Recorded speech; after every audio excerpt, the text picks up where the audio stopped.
you wanted the best, you've got the best podcast, the hottest podcast in the world.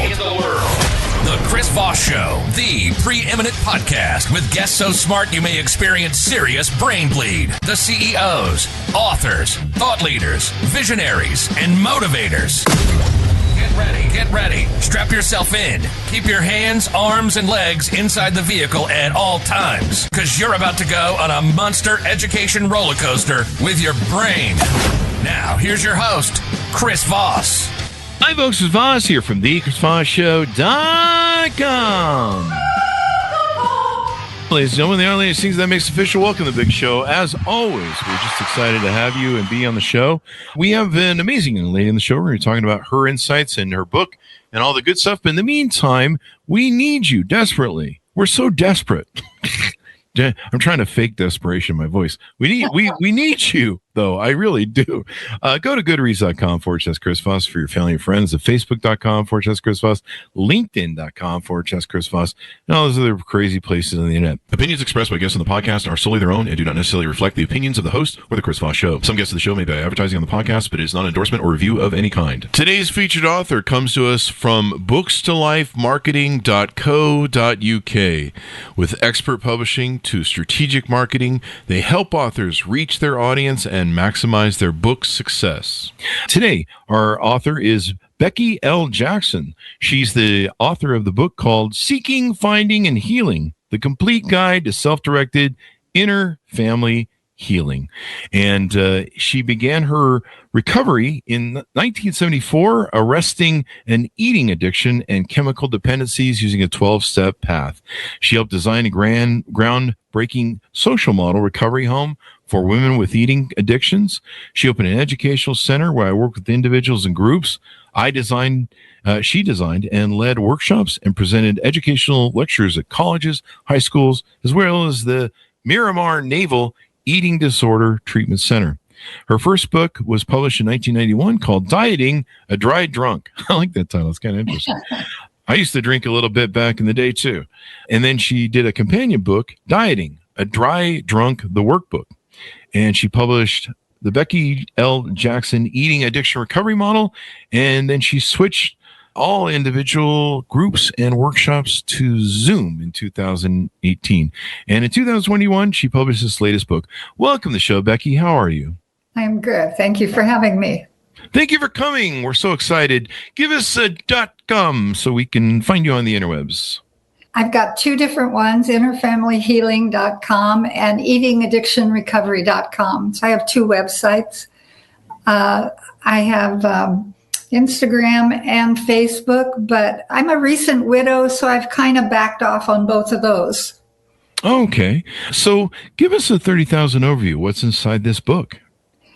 Well, it's inviting people to realize that they have a path to becoming the parent that their younger ages have always wanted, needed, and deserve.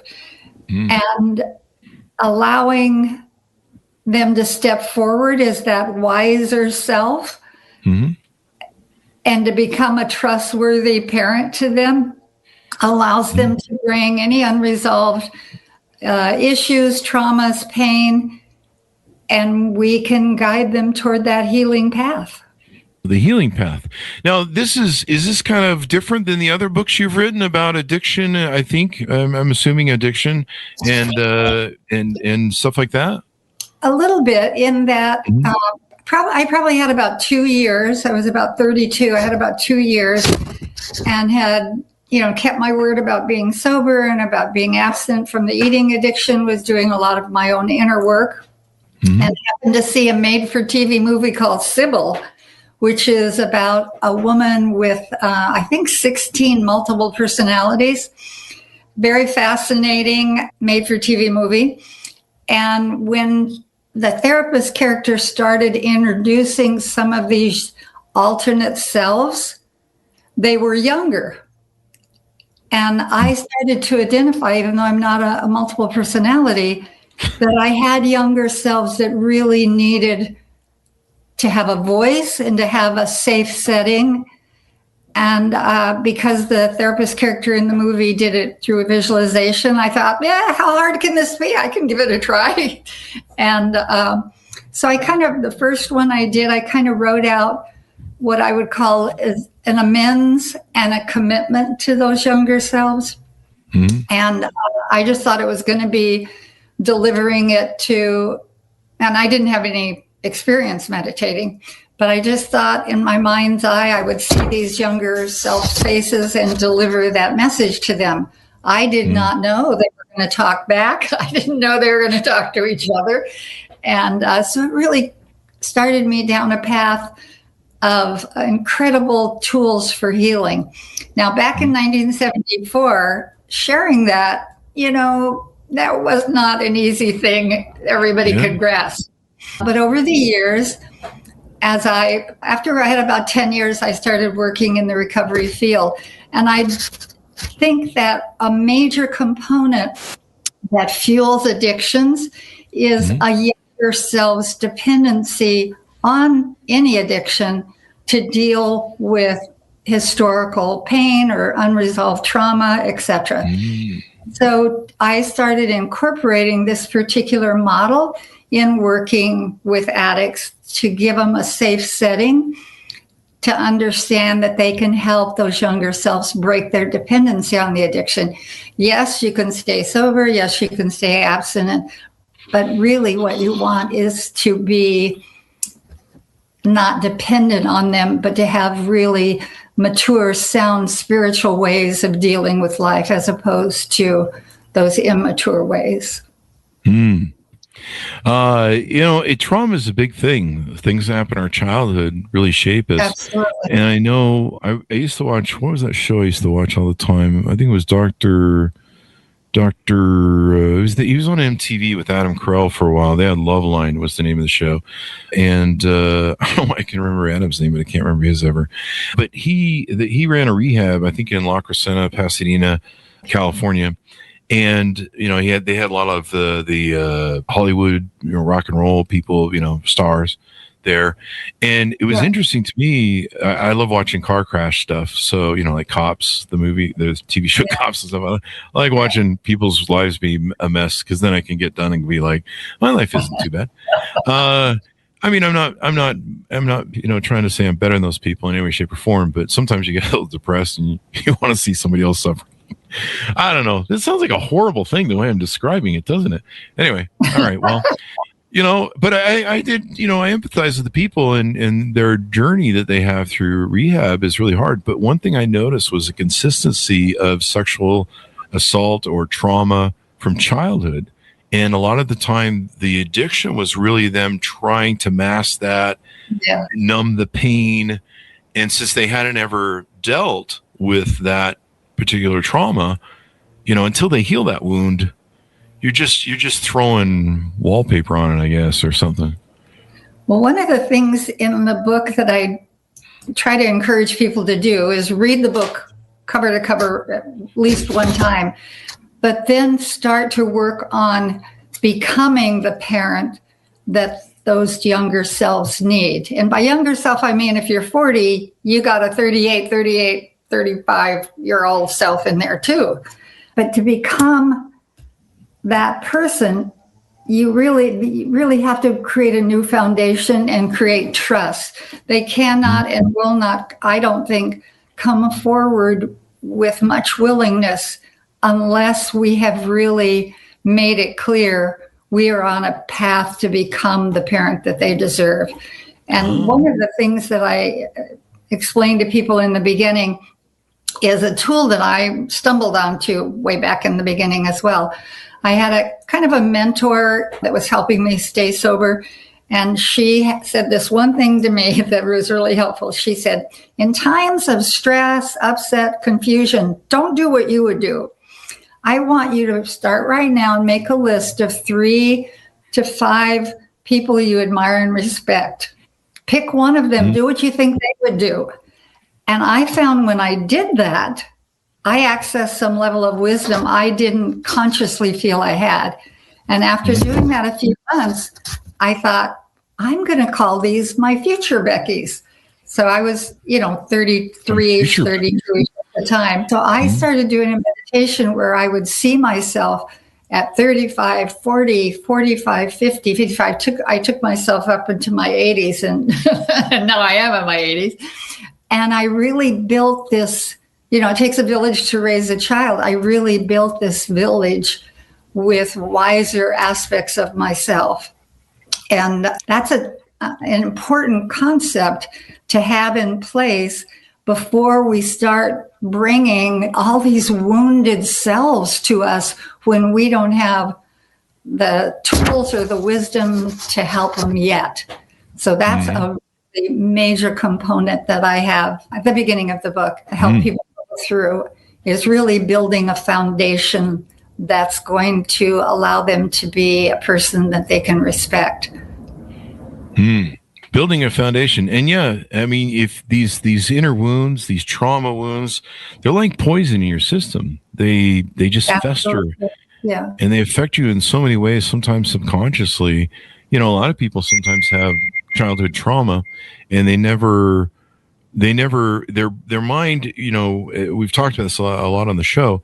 The mind goes, hey, this person is really young. They can't handle this right now. This is too overwhelming. Right. They don't even understand what it is. And so what we're going to do is pack it away, and then we're going to bring it up later. And that's why you see people that, later on, they start remembering things. And that's when the brain has decided that maybe they might be in a place where they can handle this. But it's still, it lives inside you and is a part of you. And so, having these things. Now, you talk a little bit about word for word visualizations to an inner spiritual team that includes the support of future selves. Tell us about how that works. Well, I think there's I've heard concepts out there, write a letter to yourself from an older self. So the concept isn't brand new out there, but I really think that for me to do a visualization where I imagined what I would look like if I kept on this path, imagined myself at 45, 55, 65, and allowed these younger selves to have grandmas and older selves. I really had a really bratty adolescent, and it was really important for her not to be the bully to some of the younger ones, right? And so I really created a family where they all trusted each other. And that was done through visualizations. That was done through keeping my word no matter what. That I stayed sober no matter what. I stayed abstinent from the eating addiction no matter what. I became trustworthy in their eyes, and I invited these older images of me to become part of their support team. I know it sounds very bizarre, but it's really magical healing. Yeah. Sometimes if you can kind of, in your head, if you can separate yourself and see yourself maybe like from above or from another thing, you can kind of start maybe getting a perspective. Is that a good analogy of what you're describing?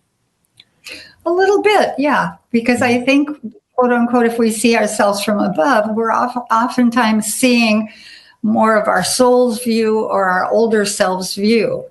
So I have the future selves, which are helping us become a village that's going to help raise the kids. But I also encourage people to build a spiritual team so that they have a trust in the universe. They have sometimes people like the word spirit guides, sometimes they like guardian angels, but it's a spiritual energy that we can rely on as well. And I decided I wanted to live in a world where I could trust the universe. And so I decided I would look at everything as in my highest good. So what could I have learned from that, and helping the younger self to realize, like a lot of my clients who grew up being chubby and being teased and, being rejected, what can we have gleaned from that? And very often what I find is that they have a real wonderful sensitivity for empathy for others. That's a pretty a wonderful skill to take forward in our life. So I try to help people and myself always look for the divine order in everything. Everything works to my highest good. And that's a pretty important concept that I've lived by. Higher good, a spiritual team concept. Yeah. And so when they work with you, you show them how to develop the spiritual team, how to utilize it, how to understand it, all that good stuff. Because I work with a variety of people that are atheist or agnostic or Christian, Jewish, Muslim. I've worked Hindu, Buddhist. I've worked with every aspect of it. It isn't about making them believe one thing. I have them put together a packet of their favorite quotes, spiritual passages, poems, and we go over them together, and we kind of glean what their heart truth is, and they go from there. So it isn't about embracing someone else's. It's about finding our own heart's truth about how we want to live. Finding your true, that's really important for people to do. A lot of people are on autopilot. They just kind of accept whatever life gives them. They're kind of, they're busy sometimes too. I mean, they're busy all the time. I think everyone now is pretty stretched, pretty thin with their time and in today's world. And so, between working, trying to raise kids, family, all that stuff, sometimes by the time people wake up to the traumas they have, they got a lot of busyness going on in their professional adult life on top of everything else, right? So it can be challenging to, suddenly deal with these things. You dealt with them at 32 years old, and I'm sure your life was probably busy at that point. You're like, this too? Well, I'm coming up to the 10th anniversary of the death of my son, who was only 46 when he died. Oh. And, to realize that I had a young mother inside, kind of Becky's from 35 to 45, that had so much need to go over anything she thought she might have done wrong, could have done better, to help him along his path, blah, blah, blah. And I really, for me, my belief is the soul is eternal. I loved him. He loved me. But my young mother selves really needed me to help them grieve and to give them a safe setting to really work on remorse and regrets for anything that they could have done that contributed to his demise. That's one of the most important tools I found in the long run. Yeah. Yeah. People go through these, but the one thing, it's always funny. I've said this on the show a lot. My audience is going to go, he's going to say it again. And it's probably a good point, for everyone. People always ask, you ever see somebody on Facebook? They're like, hey, what would you go tell your young teenage self, when you're starting out in life or, coming out of college, what would you tell yourself that might change the game? And I always tell people, and they're kind of like shocked a little bit. I'd be like, hey, you need to go into some psychotherapy, man. You deal with your trauma, deal with your childhood trauma, like now. Because I didn't really address it till 45 to 50. And by that time, I could see this trail of wreckage, and you can look behind, you'd be like, there's a pattern here, wreckage. Maybe I should fix it. Maybe it's me. And that's just really important, man. And the sooner you can do it, the better. Because I remember seeing Leaving Neverland, which was a movie about Michael Jackson and some boys. And then afterwards, Oprah had a show where she interviewed the boys after the movie played on TV, or TV in the movies. And one of the guys got up and he talked about how he'd had been sexually assaulted by a police officer who back in the day, they used to trust police officers. I think they still kind of do. And he'd gone on to be an NFL football player. And he talked about how the poison inside him was just festering. And it's kind of like a snake bite. And he learned that when he finally talked and opened up about his trauma, about the things that had happened to him, started seeking help, it was like letting the poison out from a snake bite. You know how you bleed out the poison, you give it a squeeze or suck it out, I guess if you're in the Old West. And then he's like, then you can finally heal. But until you address it, until you talk to somebody about it, you get it outside of yourself, your insides just want to beat you up with it. So, better now or sooner than later. And anything you do, it sounds like you've got some really cool techniques that you use on ways to kind of, give people that it's hard for us to see outside of ourselves, right? What's that old line? Fish can't see water because they're in it.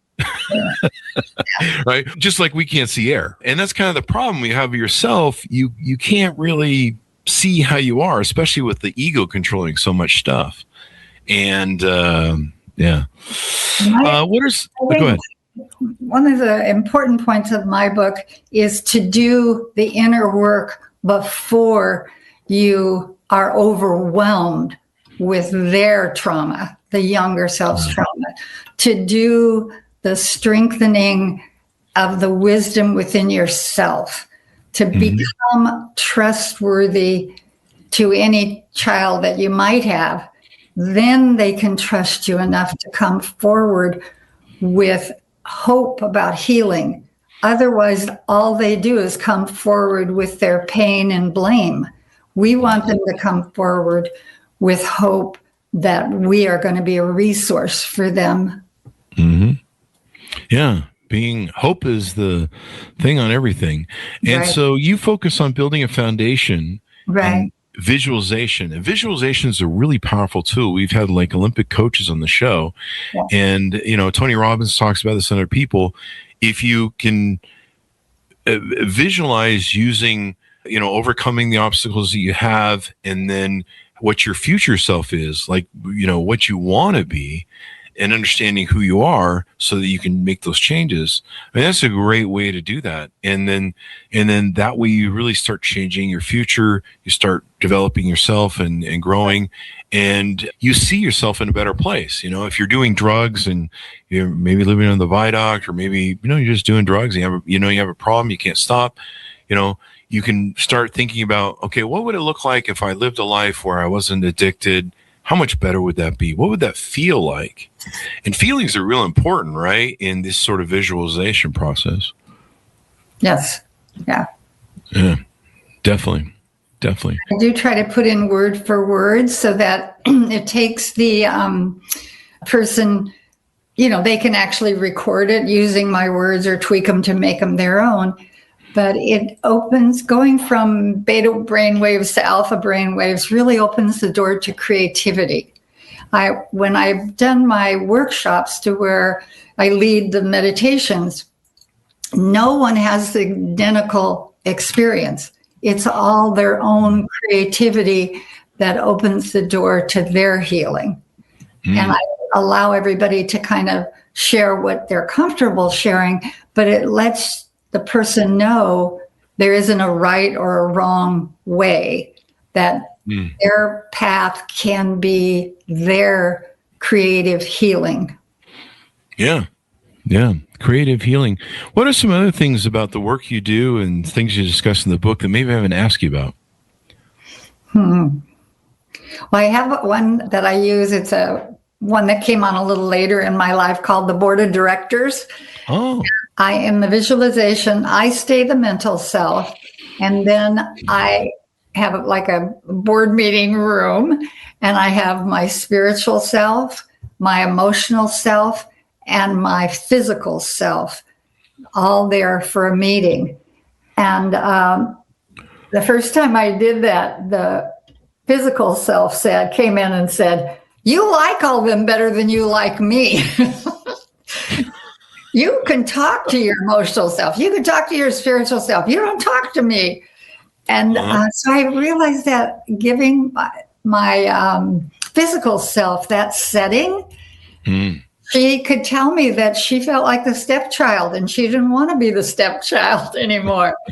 And that has really helped with physical symptoms, et cetera, et cetera. I can go in and talk to the gang, the board of directors as a whole.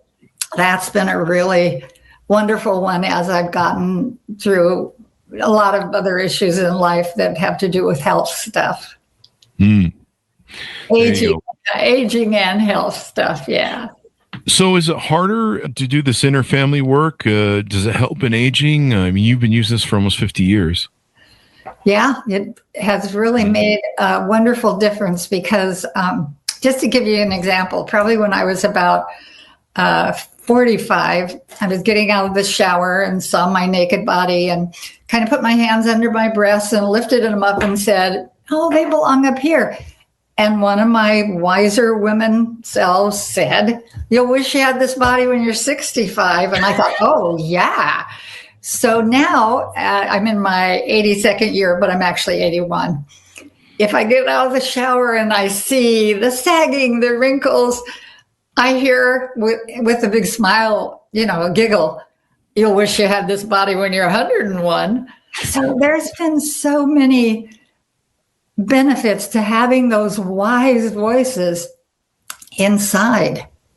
And that's what the foundation part is about, so that you really have this strong team to help you support and walk through with the younger selves any of their healing. Doing it alone. I'm never alone. Well, that's important. That's important. I mean, people can find out more, read your book, and then on your website, how can they reach out and work with you? I see there's a Work With Me tab on the website there. This is probably my last year that I'm going to be taking clients on since I celebrate my 82nd birthday in July. So I am still, working with clients and doing groups at the moment. And the plan is, even though I'm going to be letting go of some work, I probably will do a workshop as long as I don't get dementia, a workshop every year, and probably work individually with people. But I'm going to I've had ongoing groups for decades where people stay in them for decades because there isn't a lot of support for people out there to, walk this path. And so although I'm winding down, they can still go to either of the websites to get my 800 number and call to see if we're a match. Actually, I don't work with just anybody. I always screen people because I want to make sure that they feel like their response to the interview or the screening is, that makes sense, tell me more, as opposed to me trying to convert anybody. I only want to work with people that really at a heart level feel like that makes sense. Okay, I'm ready to learn more. I'm ready to learn more. So people can do that when they order your book. As we go out, give people your final pitch out and tell people where they can get the book and all that good stuff. I think there's a variety of places you can get it online. Amazon predominantly is the one I usually refer people to. All my books are on Amazon. I would invite people to believe that they have resources internally that they haven't necessarily tapped into yet, that they can tap into, and that they can step into being a person that they respect, that acts on their own behalf with grace and dignity, and can allow those younger selves a safe setting to be with you, meaning the person, become the parent that they've always needed, they've always wanted, and that they deserve. Well, Becky, it's been very insightful, and hopefully we're going to save a bunch of people. They're going to buy your book and read it, reach out to you for services. Folks, fix your trauma now. Like, seriously, pick up the phone, pick up the credit card, get on Amazon. The sooner you deal with it, man, when you get clean out the other side, when you wash all that stuff away, it is so nice having that inner peace. Absolutely. You're not trauma responding to everything. You're not feeling gaslit. You don't have people, because a lot of people don't realize a lot of times in life when you have trauma, you're doing trauma responding. Somebody gaslets you, you're going to hit the roof because in your brain, you think you're being re-victimized. Someone's taking advantage of you again. And really important. And take care of it now, folks. Don't wait. Becky waited to 32. I waited till 50. So Thank you so much for your time today. Thank you. And thank you for coming by. Order up her book wherever fine books are sold. It's called Seeking, Finding, Healing, The Complete Guide to Self-Directed Inner Family Healing, out March 9th, 2021. Becky Lou Jackson. Thanks for tuning in. Go to goodreads.com/Chris Voss, linkedin.com/Chris Voss, Chris Voss1 on the TikTokity, and that'll do it. Be good to each other. Stay safe. We'll see you next time. You've been listening to the most amazing, intelligent podcast ever made to improve your brain and your life. Warning, consuming too much of the Chris Voss Show podcast can lead to people thinking you're smarter, younger, and irresistible sexy. Consume in regularly moderated amounts. Consult a doctor for any resulting brain bleed.